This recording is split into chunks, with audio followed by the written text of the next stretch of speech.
The following is a non-profit fan-based parody. Higurashi no Koroni is owned by Funimation, Sentai Filmwork, Studio Dean, Pashone, and 7th Expansion. Please support the official release.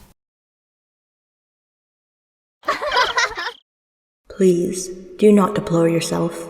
Even if the world does not forgive, I will forgive you. Please, do not deplore yourself. Even if you do not forgive the world, I will forgive you. So please tell me, what will it take for you to forgive me?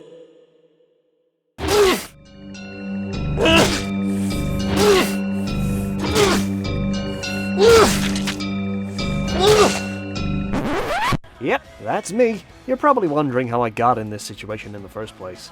Well, to answer that, we have to go back. Back before everything went to shit.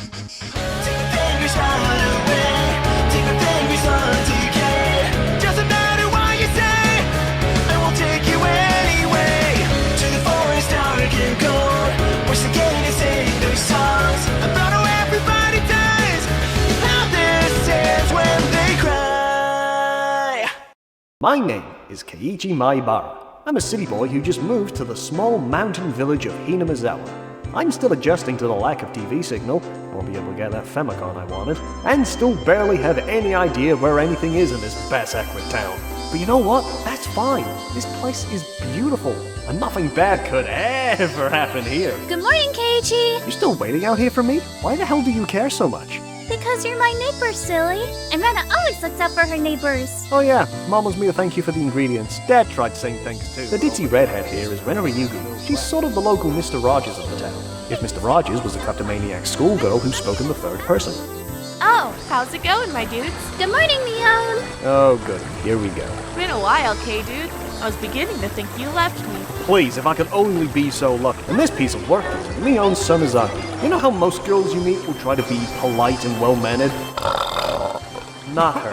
Leon, that was gross. What? Better out than in, I always say. And as Newton's third law of motion states, every action has an equal and opposite reaction. The angel and devil over there are Rika Blueday and Sadako Hojo, respectively. Rika can be summarized as the ultimate moe, while Sadako can be summarized as the little bastard that leaves traps all over the place like the thumbtacks on the door handle that I grabbed this morning. Oh yeah, we've also only got one teacher. Small town problems. But Miss Chie is a superstar. Even so, some of the older kids like to help out from time to time. You know, when Miss Chie asked me to help 2 advanced mathematics students with their studies, I wasn't expecting to be teaching stuff for grades above my own. Yeah, screw that. So anyway, K-dude, you still look like a lost puppy whenever you're not going to school. I must admit, it's kind of hard to find the Radio Shack in this town. There's no good radio reception out here anyway. The point is, we hatched a wonderful idea. Rena suggested that she and Mion should take Keiichi out on a tour of the town. We could even set up for some of Rena's home cooking. I thought I moved away from the city to avoid this slice of life harem bullshit. Hey, why aren't you being more grateful? This is a free tour too. Most people have to pay good money if they want to see the sights here. Yeah, if I wanted to, I could go wandering all by myself and find everything instead. Not like there's any crazy axe-wielding murderers in this countryside town or anything. So, Keiichi doesn't want to hang out with us? Don't worry, Rena, I'll go. Hey, what's the big idea, giving the oldest girl in class a hard time like that? You looking to rumble with Uncle Mio? Bring it on, old-timer. You name the battlefield and I'll be there. Behold, mortals! Rena's specialty ultimate feast! Does that mean there's a regular specialty feast? Yeah, but it isn't nearly as mouth-watering. Hi, everyone. I was wondering when the landlady would come to tell us to keep it down. Landlady? Do I detect the aroma of the goddess of cooking? Uh-huh. Rena's made a special meal for the new kid in town. Are you really gonna let a normie like him enjoy this entire feast? Why don't we ask them if we can join? It'd be a real shame to see any leftovers from one of Rena's feasts. Oh, I can't say no to that face. Sit here, Rika. Here you go, Satoko. I brought some extra chopsticks. Thanks, Rika. Itadakimasu! Itadakimasu! And that's for not inviting me to join you too. I can't feel my legs. And that completes the tour for the day. I'm impressed, Mio. You managed to go a whole day without making a single sex joke. Remember, Keiichi, the next time you have that many apple bunnies crammed down your throat, you close your eyes, breathe through your nose, and remember not to gag. Oh, go home, you creepy old man. Keiichi, do you mind if we stop off at a place Rena thinks you'll really like? Do you? I knew you guys were holding out on me. Lead on, my red-headed tour guide. Rena, I ask this as a dear friend. Did you say I'd like this place because you're calling me trash? What? No! This is where Rena goes treasure hunting every once in a while. And you know what they say, Keiichi? One man's trash is Rena's Disneyland! Hey, wait up! Whoa, shit! Keiichi, just go ahead and lie down. Huh, I guess I can kick back and enjoy. The Higurashi are kinda hypnotizing. Hey! Whoa, we got a live one. Hey, I'm pretty sure photographers need people's consent before they take pictures of them, and I don't remember even giving you a hello, asshat. Easy now, new guy. I'm just the local photographer. Normally I take pictures of birds around here, but seeing you dozing off so peacefully in a spot where someone was massacred in this gorgeous sunset, it was a ~1,000,000 shot that needed to be taken. Okay, fair point. Wait, massacre? Yeah, bro, it was really gnarly. I hear they still haven't found one of the arms yet. Rena struck gold! Oh, whoops! Didn't mean to interrupt your date, kid. I'll let you kids get back to it. Keiichi? Keiichi? Hello? Oh, Rena. Hi, I'm alive. You alright? Just, got a little too into the zen? Yeah, this place does have that effect on people. So, you said you found gold? Ah, right! Check this out! Rena found Colonel Sanders! Well, let's get him out. Much as Rena wants to, he's stuck under a lot of heavy stuff. The only part of him Rena could free up was his arm. Well, it is getting late. How about we come back tomorrow for him? Okay. Speaking of arms, what's the story behind this place exactly? Well, there apparently was a dam being built here, but they stopped building it and turned it into Rena's treasure trove. But what's that got to do with arms? Oh, I heard there was something about someone getting killed with his arm or something like that. Is that true? I don't know. Rena only moved here a year ago. Rena heard something happened here before then, but she wouldn't know for sure. Oh, I don't think I've ever heard her deny something like that before. I'd like to call this official meeting of the Hinamizawa After School Activities Committee to order.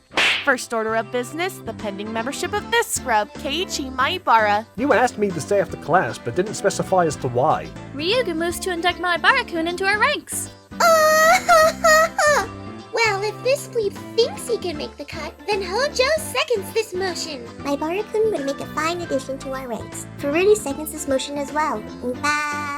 Then that settles it. Everyone please welcome our newest member, Maibara. Time out! What the hell kind of club did you guys just induct me into? If you tell me this is some sort of literature club, then count me the fuck out. It's nothing that trivial. We basically sit around after school and play games. Oh, wait a minute, that actually sounds like fun. Furute's got it right for the most part, but there's a catch. Here in the Hinamizawa After School Activities Club, or Heisaku, we play for keeps. You'd better not hold back on us because we're a bunch of girls.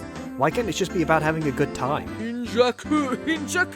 Rule number 1. All competitors are expected to hold nothing back when engaged in activities. Rule number 2. Competitors must strive to ensure victory by any means necessary, lest they face a punishment. Oh, I think you made me bite my cheek. Rule number 3. When engaged in Heisaku activities, you will refer to your fellow competitors by their last names. Why? Rule number 4. Do not question rule number 3. Since it's your first day, how about we start off with Go Fish? This deck looks a bit shit, Mio. If I didn't know any better, I'd say they were so worn down you could tell which card is which based on how they look. What? That's bullshit! You guys are totally cheating! Rule number 2. Competitors must strive to ensure victory by any means necessary, lest they face a punishment. Don't pussy out on us! Don't worry, Maibara. Some of the markings are obvious. You'll catch on. Alright then, you bitches, bring it on! Maybe we were too hard on him starting off this way. You said hard on, and I think Maibara's doing alright. Performance issues aren't uncommon the first time. Fight on. Persevere. Don't be so pouty, Maibara. Now then, do you have any twos? What the flying fuck? What is it, Sonozaki? This was supposed to be a 2, but that, Maibara, you... I fooled the mighty Sonozaki, and by stealing a card, you've disqualified yourself from the round, resulting in a loss. Excellent move, Maibara. You finally learned how to alter your destiny. I gotta say, I'm so impressed with your strategy that I'm not even that pissed you bent my card. Now, if he had pulled moves like that 9 rounds ago, he might have stood a chance. Yeah, I'll settle for the personal victory of beating the class rep at her own. Rule number 5. Any competitor who loses will be subject to a punishment. Hold him down, girls. Whoa. I've read enough manga to know this can't be good. Don't worry, since it's your first time, Uncle Mion will be slow and gentle. Wouldn't want you to be traumatized after all. I don't like that allegory. No! Stop! Stop it! What are you?